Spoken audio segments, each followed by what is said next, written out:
আশা করি সবাই ভালো আছেন। তো গত ভিডিওগুলোতে আমরা দেখানোর চেষ্টা করেছি কিভাবে আমরা নমিনাল বা অর্ডিনাল লেভেল ডাটার জন্য ফ্রিকোয়েন্সি পার সেন্টেন্স বা বার চার্ট এবং পাই চার্ট ড্র করা যায়। দেন আমরা স্কেল ভেরিয়েবলের জন্য দেখিয়েছি কিভাবে মিন, মিডিয়ান, মোড বা স্ট্যান্ডার্ড ডেভিয়েশন বের করা যায়। তো আজকে আমরা যেটা দেখবো সেটা হচ্ছে আমাদের যেসব মেইন বা টার্গেট ভেরিয়েবল আছে সেসব ভেরিয়েবলের এভারেজ স্কোর কিভাবে এস্টিমেট করি। তো আমাদের মেইন ভেরিয়েবল 7টা, 6টা ইন্ডিপেন্ডেন্ট এবং একটা হচ্ছে ডিপেন্ডেন্ট। সো এটিএ আমি সংক্ষেপে বলতেছি, ATA then AK then CS, POS, PV, SA and ACL. So আমাদের প্রথম যে ভেরিয়েবল এটিএ, তো তার হচ্ছে আমাদের 5টা আইটেম। সো রেসপন্ডেন্ট যারা তারা প্রতিটা আইটেমের জন্য তাদের নিজস্ব পারসেপশন দিয়েছেন।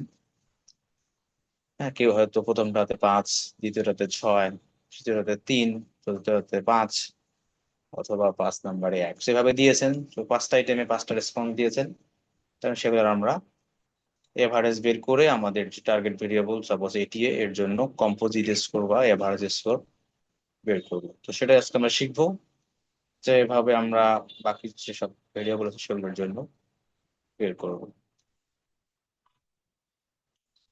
তো আজকে আমরা একটা নতুন বাটন শিখবো বা দেখবো।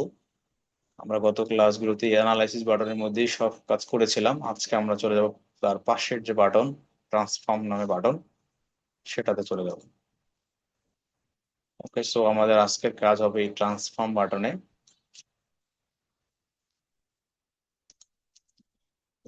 সো আমাদের আমরা যদি ভেরিয়েবল ভিউ যাই তো আমাদের দেখা যাবে আমাদের যে প্রথম যে ভেরিয়েবল এটি তার হচ্ছে 5টা আইটেম, দেন সিমিলারলি এর জন্য 7টা, এভাবে শেষে এসি এর জন্য 6টা আইটেম আছে। সেগুলো এখন আমরা এভারেজ বের করব। তো এর জন্য আমরা ট্রান্সফর্ম যে বাটনটা আছে সেখানে আমরা ক্লিক করব। দেন আমাদের হচ্ছে কম্পিউট ভেরিয়েবলস, আমরা যেহেতু প্রতিটা আইটেমের থেকে যোগ করে দেন এভারেজ করে আমাদের টার্গেট ভেরিয়েবল পাবো, সেখানে যে আমাদের কম্পিউট ভেরিয়েবল অপশনটাতে ক্লিক করতে হবে। তো আশা করি সবাই দেখতে পাচ্ছেন কম্পিউট ভেরিয়েবল, সেখানে ক্লিক করলেই প্রথমে যে এই ইন্টারফেসটা আসবে, প্রথমে যে যেটা চাইবে সেটা হচ্ছে টার্গেট ভেরিয়েবল নাম। দেখেন আপনাদের এখানে কিন্তু কার্সার আপ ডাউন করতেছে। সো এখানে আমাদের প্রথমেই আমাদের ভেরিয়েবল একটা নাম দিতে হবে, নাম না দিলে কিন্তু সে সামনে যেতে পারবে না বা ওকে বাটন আসবে না। সো প্রথমে আমাদের একটা নাম দিতে হবে, তো আপনি যে কোনো নাম দিতে পারেন। তো আমরা আমাদের যে ভেরিয়েবলের নাম সেটাই দিচ্ছি। তো আমরা চাইলে পুরো যে ভেরিয়েবলের নাম অ্যাটিটিউড টুয়ার্ড এগ্রিকালচার সেটাই দিতে পারি, বাট আমাদের সিম্পলিসিটির জন্য আমরা এটাকে এটিএ দিচ্ছি। হ্যাঁ, বাট এটিএ শব্দ যদি আর অন্য কোথাও থাকে, অন্য কোনো ভেরিয়েবলের সাথে থাকে, তাহলে কিন্তু সে এটিএ নেবে না। আমাদের অবশ্যই ইউনিক নাম দিতে হবে সব সময়। সো এটিএ আমাদের অ্যাটিটিউড টুয়ার্ড টার্গেট ভেরিয়েবল। তো এর হচ্ছে যে আমরা এখন যেসব আইটেম, অর্থাৎ আমাদের 1, 2, 3, 4, 5টা আইটেম, এই 5টা আইটেমের যে রেসপন্স সেগুলোর এভারেজ বের করে আমরা এটি ভেরিয়েবলটা পাবো। তো এখানে আমাদের যে স্পেসের যে সফটওয়্যার, সেখানে একটা অপশন আছে যেখান থেকে আমরা মিন বের করতে পারি বা এভারেজ বের করতে পারি। সেই জন্য আমাদের এখানে অল বাটনে ক্লিক করলে নিচে অনেকগুলো অপশন তৈরি হবে, সেখান থেকে আমাদের মিনটা খুঁজে বের করতে হবে। সো প্রথমে আমরা যাচ্ছি মিন খুঁজতে। সো আমাদের সেই যে মিন বাটন আমরা পেয়ে গেলাম। সো এখানে দেখাচ্ছে আসলে আমরা মিন কিভাবে পাবো। সো মিনের প্রতিটা আইটেমকে আমাদের দেওয়ার পরে ব্র্যাকেট ক্লোজ করে দেন ওকে দিলে আমাদের মিন বের হবে। তো এই বাটনটাকে আমাদের নিয়ে আসতে হবে কোথায়, আমাদের নিউমেরিক এক্সপ্রেশনের উপরে নিয়ে আসতে হবে, এই ঘরে নিয়ে আসতে হবে। সেজন্য আমরা কি করব, এখানে মিনের উপর ডাবল ক্লিক করব, তাহলেই কিন্তু মিন অপশনটা চলে আসবে। ঠিক আছে, আমি আবার দেখাচ্ছি। সো মিন আমাদের যে বাটন, এই মিনের উপরে আমরা যে মেন বাটন তার উপরে আমরা ডাবল ক্লিক করব। সো ডাবল ক্লিক, দেন এখানে অপশন চলে আসছে question mark and comma then question mark. So question mark মানে হচ্ছে এই ঘরে আমরা কোন আইটেমটাকে বসাবো সেটা দিতে হবে। সো আমরা এই জন্য এটাকে ডিলিট করে দিব, পরেরটাও ডিলিট করে দিব। এখন প্রথম যে ঘরে আমরা সেখানে আমাদের প্রথম যে 81 আইটেমটা আছে সেখানে গিয়ে আমরা ড্র্যাগ করে নিয়ে যেতে পারি, বাট সবচেয়ে সহজ হচ্ছে ডাবল ক্লিক করা। সো আমরা যদি 81 এর উপর ডাবল ক্লিক করি সেটা চলে যাবে মেইনের পাশে ব্র্যাকেটের ভিতরে। দেন পরে যে কমা, তারপরে একটা, হ্যাঁ কমাকে আমরা পরের ঘরে নিয়ে যাব। দেন আবার যদি আমরা 82 এর উপরে ক্লিক করি সেটা ওখানে চলে যাবে। দেন অ্যাগেন আমরা কমা দিব, দেন আবার 83 লিখবো, দেন আবার কমা দিব, দেন আবার 84 লিখবো, দেন লাস্টলি আবার কমা দিয়ে 85 এর উপর ডাবল ক্লিক করলে সেটা ভিতরে চলে যাবে। সো এখন আমাদের দেখাচ্ছে যে আমরা এই 81, 82, 83, 84 এবং 85 এই তিনটা, সরি পাঁচটা আইটেমের আমরা মিন বের করবো। সো এখন যদি আমরা ওকে বাটনে ক্লিক করি তাহলে কিন্তু আমাদের মিন বের হয়ে যাবে। সো আমরা ওকে বাটনে ক্লিক করে দিলাম। So আমাদের আউটপুট উইন্ডো চলে আসবে। এখানে বলা আছে যে কম্পিউট এটিএ সমান সমান কি মিন অফ 5 আইটেমস, সেটা এক্সিকিউট হয়ে গেছে। So এখন যদি আমরা আমাদের ডাটা ভিউয়ে চলে যাই তাহলে কিন্তু আমরা দেখতে পাবো আমাদের ভেরিয়েবলটা কোথায় তৈরি হয়েছে। So আমরা যদি যেতে থাকি, সেই হলো আমাদের ডাটা ভিউয়ে আমাদের দেখাচ্ছে আমাদের এটিএ ভেরিয়েবল তৈরি হয়ে গেছে। সেখানে কি হয়েছে, আমাদের প্রতিটা আইটেমের এটি এর যে পাঁচটা আইটেম ছিল পাঁচটার এভারেজ করে আমাদের এটি আসছে। সেভাবে প্রতিটা রেসপন্স, যেহেতু আমাদের টোটাল 55 রেসপন্ডেন্ট ছিল, সবার এভারেজ ভ্যালু হচ্ছে আমাদের এগুলো।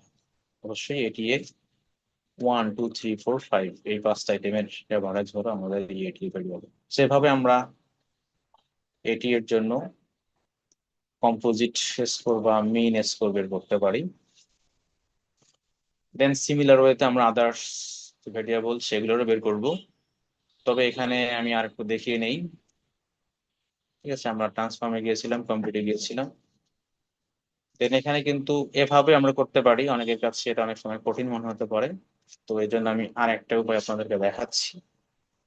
সেটা আমরা সিম্পলি এভাবে করতে পারি। আমরা যেভাবে জানি যে মিন সমান সমান সামেশন এক্স বাই এন, তো সেই কাজটা আমরা করতে পারি। আমরা প্রথমে একটা ব্র্যাকেট দিয়ে নিতে পারি। ব্র্যাকেট দিয়ে আমরা কি করবো, আমাদের যে আইটেম গুলো আছে সেগুলো এর ভেতরে দিয়ে দিব, মাঝখানে যোগ যোগ দিয়ে যাবো। সো ফর এক্সাম্পল আমরা দিলাম 81, দেন প্লাস 82, দেন প্লাস 83, দেন প্লাস 84, দেন প্লাস 85। সো কতগুলো আমরা আইটেম দিয়েছি, আমরা দিয়েছি আইটেম পাঁচটা, এই জন্য আমরা পরে গিয়ে ভাগ দেব 5। সো এটা হলো ভাগ চিহ্ন, ভাগ। দেন এখানে যদি আমরা প্লাস দেই তাহলে কিন্তু আমাদের এখন যদি আমরা এন্টার দিই বা ওকে দিই তাহলে কিন্তু আমাদের এটি ভ্যারিয়েবলটা তৈরি হবে। সো এটার যেহেতু সেম নাম, এটাকে আমার নাম চেঞ্জ করে ফর এক্সাম্পল আমি দিচ্ছি এটি for example A. So okay দিলে আমাদের এই ভেরিয়েবলটা তৈরি হয়ে যাবে। সো আমরা দেখতে পাচ্ছি আমাদের দুইটা ভেরিয়েবলের মানে কিন্তু সবগুলো ভ্যালুই সেম, বিকজ আমরা পাঁচটা আইটেম থেকেই এটা জেনারেট করেছি। তো এখন আমরা দুইটা মেথড শেখালাম, যার যেটা ভালো লাগে সে সেটা ইউজ করতে পারেন। তো আমি এটাকে ডিলিট করে দিচ্ছি যেহেতু এটা আমাদের দরকার হবে না। তো আমি আর একটা ভেরিয়েবলের জন্য আপনাদেরকে কমপ্লিট করে দেখাচ্ছি। সো নেক্সট আমরা যাচ্ছি, এটাকে আমরা ডিলিট করে দেই। নেক্সট যে ভেরিয়েবল সেটা হচ্ছে এ কে। সো আমরা এ কে ভেরিয়েবলের নাম দিলাম টার্গেট ভেরিয়েবল। দেন আমরা ব্র্যাকেট দিয়ে দিলাম। দেন হচ্ছে এ কে 1 প্লাস এ কে 2 প্লাস এ কে 3 প্লাস এ কে 4 প্লাস এ কে 5 দেন প্লাস এ কে 6 প্লাস এ কে 7। সো এখানে কিন্তু আমাদের সাতটা আইটেম। সো আমরা ডিভাইড করব কত দিয়ে, ডিভাইড বাই 7, সরি 7। তো ডিভাইড বাই 7 দিলে তখন আমরা যদি এখন এন্টার দেই তাহলে কিন্তু আমরা আমাদের টার্গেট ভেরিয়েবল একে পেয়ে যাব। সে আমরা ওকে দিয়ে দিলাম, আমাদের একে ভেরিয়েবল কিন্তু এখানে চলে আসলো। তো এভাবে সিমিলারলি আমি বাকি ভেরিয়েবল গুলোর জন্য মান বের করে আপনাদেরকে দেখাচ্ছি। সেভাবে আমি বাকি যেসব ভেরিয়েবল ছিল আমাদের আদার্স 5টা ভেরিয়েবল, সেগুলোর স্কোর, কম্পোজিট স্কোর বের করে আপনাদেরকে ডাটাটা দেখাচ্ছি। সে আমরা একে ওয়ান এবং একে সরি এটি ওয়ান এটি এবং একে দুটার জন্য করলাম, দেন সিএস, পিওএস, পিভি, এসএ এবং এসিআই, এই যে আমাদের ভেরিয়েবল গুলো ছিল সেগুলোরও মেইন স্কোর আমরা বের করলাম। সেভাবে আমরা আমাদের যেসব টার্গেট ভেরিয়েবল, যেসব ডাটা নর্মালি লাইকেড স্কেলে থাকে, তাদের এভারেজ স্কোর বা কম্পোজিট স্কোর বের করে থাকি। এবং আমাদের এখন যে টার্গেট ভেরিয়েবল ছিল এটিএ, একে, সিএস, পিওএস, পিভি, এসএ এবং এসিআই, এই ভেরিয়েবল গুলো তৈরি হলো। এখন এই ভেরিয়েবল গুলোর জন্য আমরা পরবর্তীতে কোরিলেশন, রিগ্রেশন বা আদার অ্যানালাইসিস শিখব। তো এখনকার ভিডিও এ পর্যন্তই, নেক্সট ভিডিওতে দেখা হবে। সবাই ভালো থাকেন, সবাইকে অসংখ্য ধন্যবাদ।